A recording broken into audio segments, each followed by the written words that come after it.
Donc, j'ai au bout de ligne Monsieur Jean Messiha, l'expert économique et politique qui se trouve actuellement en France. Monsieur Jean Messiha, vous êtes toujours le bienvenu sur Nal TV International. Merci beaucoup pour votre invitation. Merci beaucoup pour nous rejoindre à travers la ligne. Et permettez-moi de vous poser cette question. Comment les conflits régionaux et mondiaux affectent énormément le financement destiné aux pays en développement pour étendre ces projets de développement d'une manière qui convienne à la transformation verte?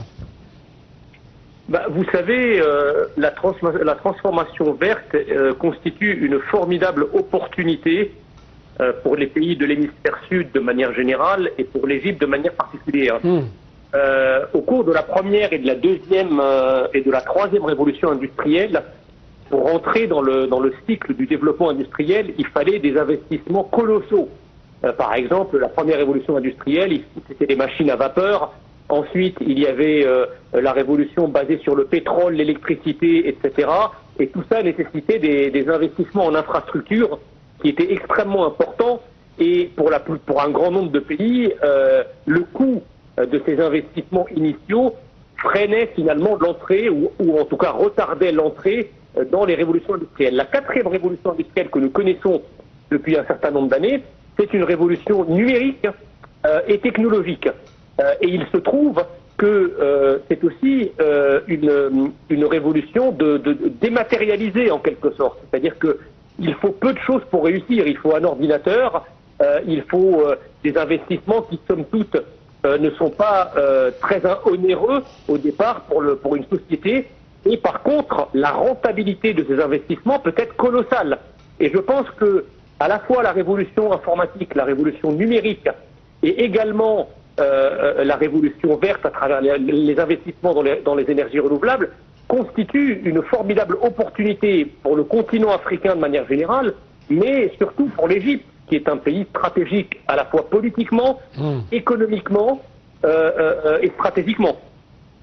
Oui, mais en même temps, monsieur le Premier ministre, par exemple, a prévenu que l'insuffisance du soutien financier et technique international entravait la capacité de l'Égypte à moderniser son infrastructure énergétique et atteindre ses objectifs en matière de climat. Il a de même souligné qu'en l'absence d'un soutien accru, les contributions déterminées au niveau national de l'Égypte pourraient être menacées. Donc, comment vous avez vu de tels messages de mise en garde contre l'impact de ces conflits sur les capacités des pays africains, en tête desquels, par exemple, l'Égypte, dans leur transformation vers les projets durables, pro-environnementaux et bien sûr verts?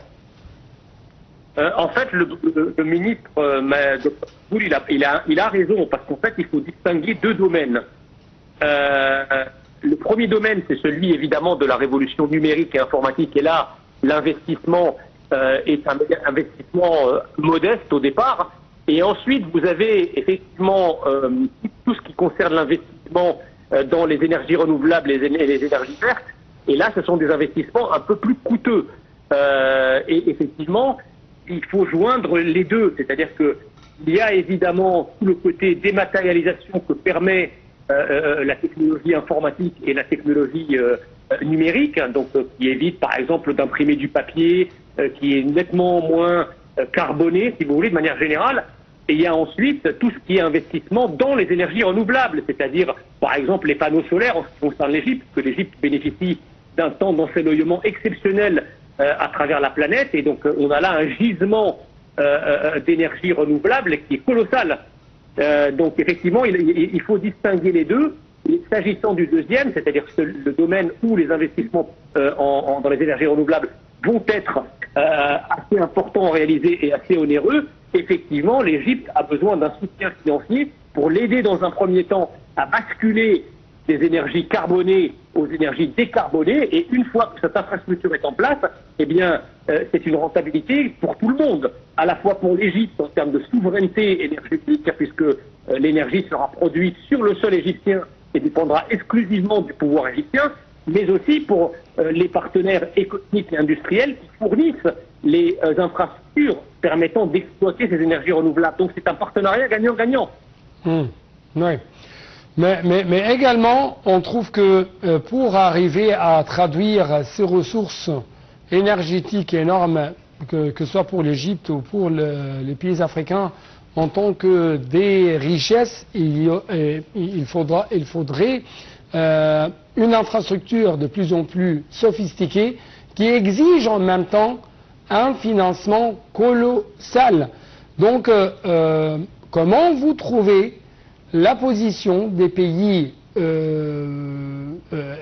économiquement très progressés, très avancés, les grandes puissances mondiales, et leur rôle dans le financement, notamment comme vous savez, nous sommes dans un monde de crise accumulée, connectée, dans un monde où les pays en développement sont toujours bloqués par les crises de dette, par les crises de financement de développement durable et ainsi de suite, par les crises énergétiques, les crises alimentaires, de l'agriculture, crises sanitaires et ainsi de suite. Donc, comment vous observez le rôle de grandes puissances économiques mondiales qui essayent de préserver leur croissance économique et en même temps essayent de, entre deux guillemets, de sauvegarder la globe ou l'environnement? Moi, je crois que c'est pas contradictoire en fait. C'est-à-dire que on peut très bien connaître un développement industriel, mais avec ce que l'économiste Schumpeter appelait une nouvelle grappe d'innovation technologique et industrielle. C'est-à-dire que nous sommes entrés dans un paradigme, c'est-à-dire un modèle global basé sur le numérique, l'informatique et les technologies vertes et la technologie des énergies renouvelables, permettant d'exploiter des énergies renouvelables. Tout ça, c'est un modèle global. Et donc, effectivement, il n'y a pas de contradiction, si vous voulez. Mais il y a, monsieur Jean-Michel Hamel, il y a un fossé horrible entre les promesses et l'exécution donnée par les pays avancés aux pays de développement qui sont les victimes de ce changement climatique. Oui, alors le problème, si vous voulez, c'est que, vous savez, un proverbe chinois dit il vaut mieux apprendre à un homme à pêcher pour le rendre indépendant, qu'il puisse se nourrir tout seul, plutôt que de lui donner un poisson tous les jours. Ouais. Bon.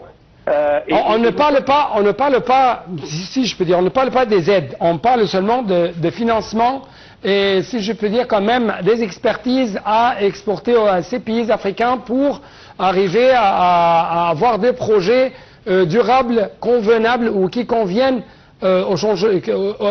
qui conviennent à la lutte contre le changement climatique.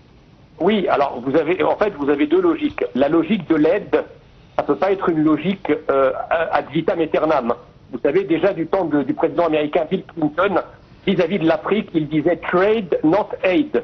C'est-à-dire qu'il faut pouvoir commercer et pas aider. Donc ça, le volet aide, effectivement, il est impacté par ce que vous dites, c'est-à-dire par les crises, les dettes, etc.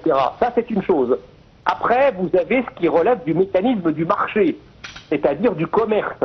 Et là, si vous voulez, vous avez un certain nombre d'entreprises mondiales, françaises, britanniques, américaines, chinoises, qui, effectivement, ont à disposition des technologies qui permettent d'exploiter les énergies renouvelables. Je prends par exemple les panneaux photovoltaïques qui sont fabriqués aujourd'hui par la Chine, mais pas seulement, à des coûts d'ailleurs très raisonnables. Et je veux dire, les panneaux photovoltaïques, c'est pas non plus une technologie de dingue. C'est une technologie qui, somme toute, est assez ancienne et assez rudimentaire et qui peut très bien être dupliquée par des producteurs égyptiens à la longue. Donc, si vous voulez, s'agissant du processus de marché, lorsque c'est un mécanisme d'offre et de demande, effectivement, l'Égypte est très demandeuse d'infrastructures permettant d'exploiter des énergies renouvelables, et vous avez en face des offreurs qui vendent des panneaux photovoltaïques, des barrages hydroélectriques, des éoliennes permettant d'exploiter l'énergie du vent, etc., etc. Donc après, c'est un processus de marché. Ensuite, évidemment, il appartient, et je crois que c'est ce que fait aujourd'hui le maréchal Al-Sisi, il appartient à l'Égypte d'organiser un environnement business-friendly qui permettent aux investisseurs internationaux d'être rassurés, de pouvoir investir en, comment dirais-je, permettant de récupérer, de rapatrier une partie de leurs profits, etc. Donc ça, on travaille sur le côté institutionnel des investissements et un gros travail a été fourni par le gouvernement égyptien en ce sens, mais il ne faut pas mélanger ce qui relève du commerce et de l'intérêt commercial de ce qui relève de l'aide. Oui, l'aide peut être en panne à cause des crises que vous avez évoquées, mais non, s'agissant de l'offre et de la demande, l'Égypte étant un pays demandeur, vous avez en face des pays offreurs, il suffit simplement de les rassurer sur l'opération commerciale, soit une opération d'achat, soit une opération d'investissement, et ça, je veux dire, le marché ne s'arrête jamais, même en cas de crise.